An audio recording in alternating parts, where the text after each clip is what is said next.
Namaste. Welcome to this channel, Dr.ARM's Chemistry. We will see today the next point, that is, we were discussing acid-base constraint, and in which we have seen last time the first point, that is A, that is various methods which are used to study the strength of the bond, that is interactions. So measurement of interactions between acids and bases using various instrumental methods were discussed last time. And today we will see the thermodynamic measurements. What is meant by thermodynamic measurements?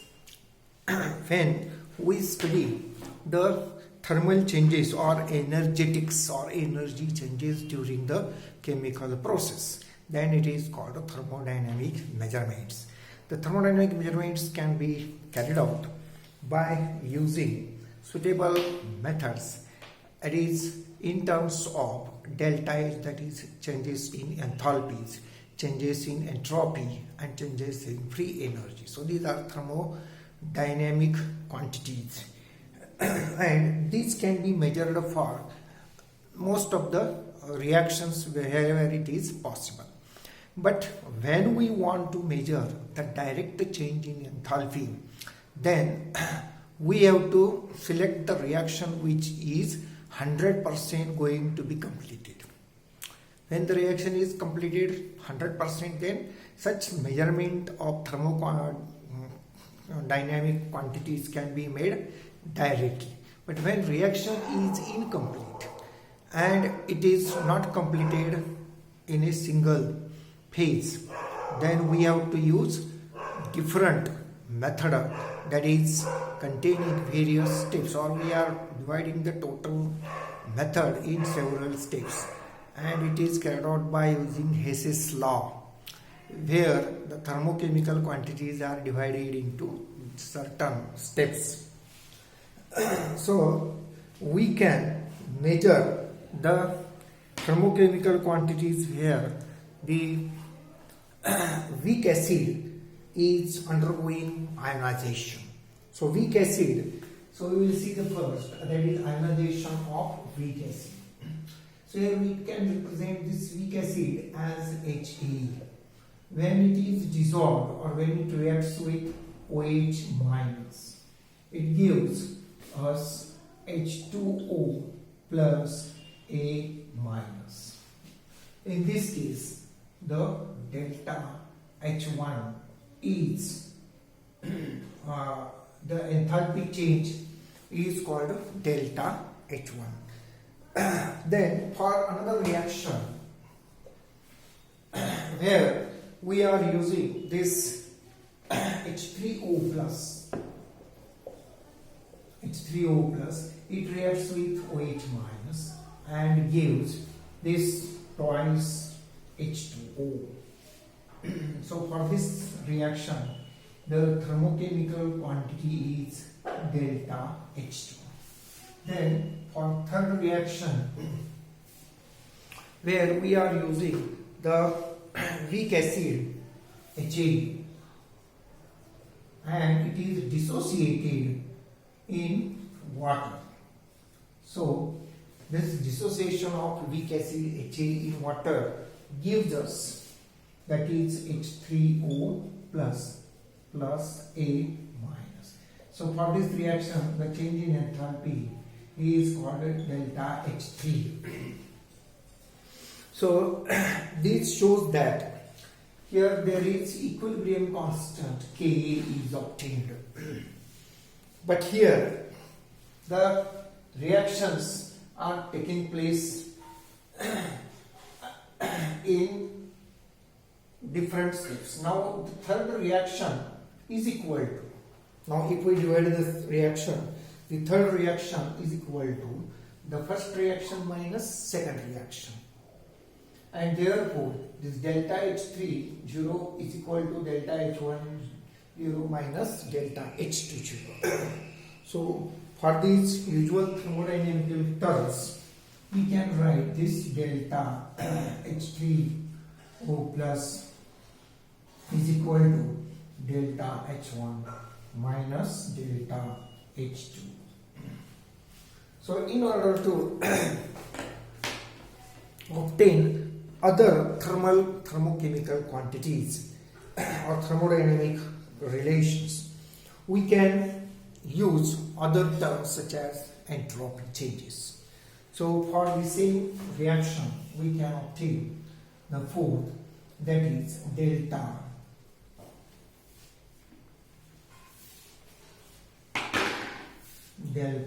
S3 is equal to delta S1 0 minus delta S2 0. So here this gives the fourth reaction, that is delta. This is fourth reaction. This is fourth reaction. This is fifth equation. These are different equations. Now, from these thermochemical quantities, we can get next relation where equilibrium constant is obtained. So, for when we are using equilibrium constant, that is the third reaction, then we can get this delta G is equal to minus RT ln Ka minus T into delta S3 T into delta S3. This is equal to, we will say, this is equal to delta H3 minus T into delta S3. T into delta S3. So if we rearrange this equation by moving this RT to that side, we will get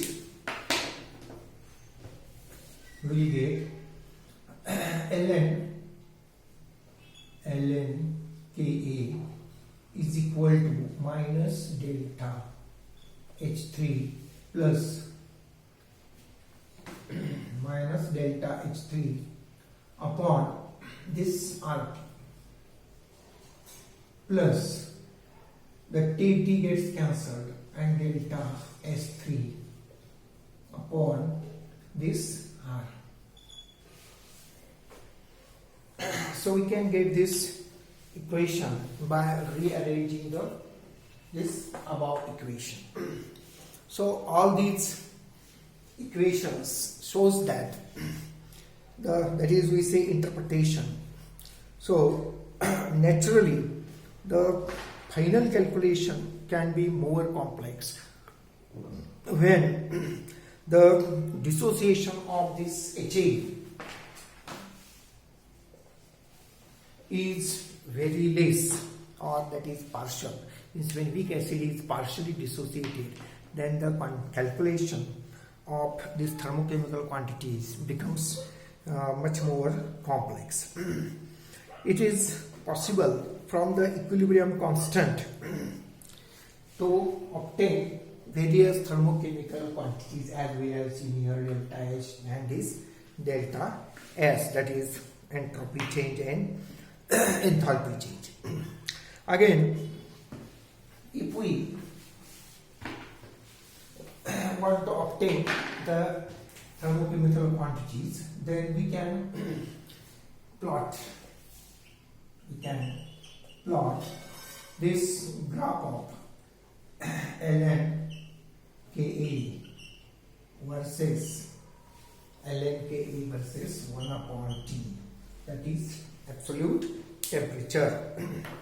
So when equilibrium constant and its log is plotted on one axis and absolute temperature, its the inverse, is plotted on another axis, then we can get the line, and in which the slope gives us the delta H.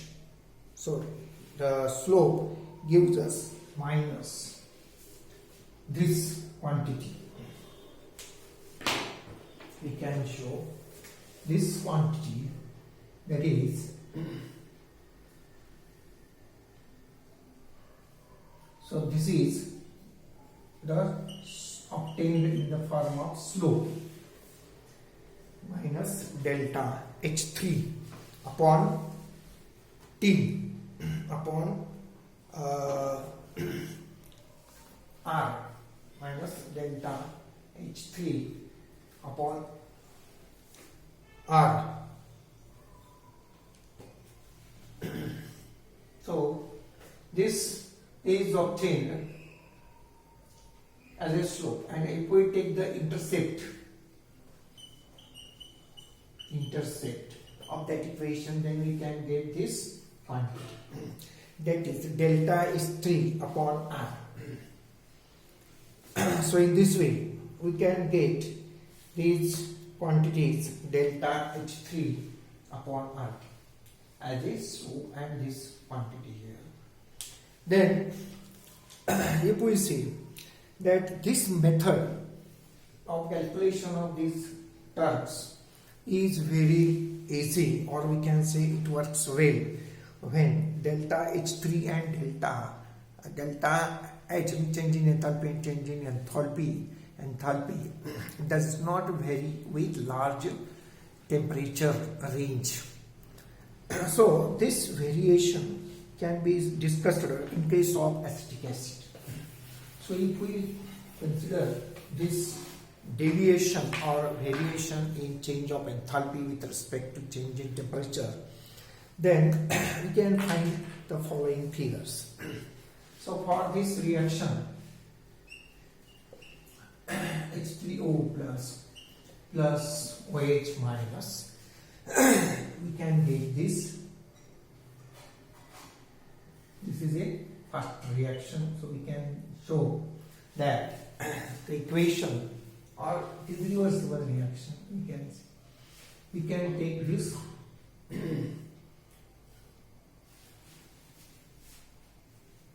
twice H2O,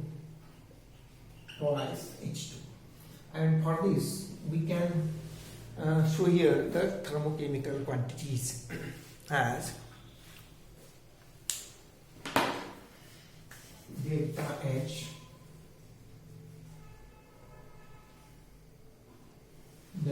values, which are obtained in kilojoules per mole, and here we can obtain delta S in terms of joules per Kelvin per mole.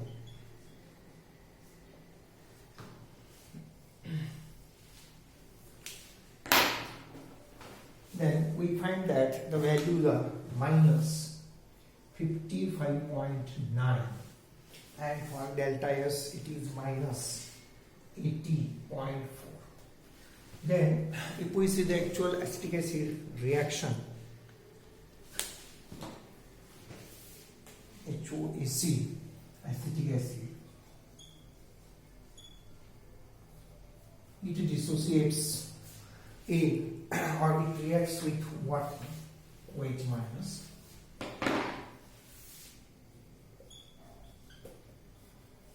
It gives H2O plus OAC minus. Then in this case we can obtain the values minus 50.6 or 50.3, and here it is minus 12.0. So you can find the values for acetic acid here are like this. Now the acetic acid dissociates as HOAC, dissociates into H plus and OAC minus. Then for this reaction, the equilibrium constant Ka, is obtained for different temperature ranges. So we will show here the temperature in Kelvin, and air for acetic acid in 10⁻⁻⁵. Then we will show that for this temperature range 303 degrees Kelvin, 313, 308, 308, 313, 318 and 323, and we will have the K values 1.728, then here less value, so this value will decrease with rising temperature. That is, it will become 1.728, 1.750 it is here, 1.750, 1.728. Again at 313 it will again decrease to 1.703. Again for 318 it will again decrease to 1.670, and for 323 again it will decrease to 1.633. So in this way we can find that the equilibrium constant for acetic acid with rising temperature decreases in this way. So in this way the thermochemical quantities can be measured, which are helpful to consider the measurement of strength of the acids and bases. So with this we will stop our discussion. Please subscribe to this channel and press bell icon and like button. So thank you very much for watching this video.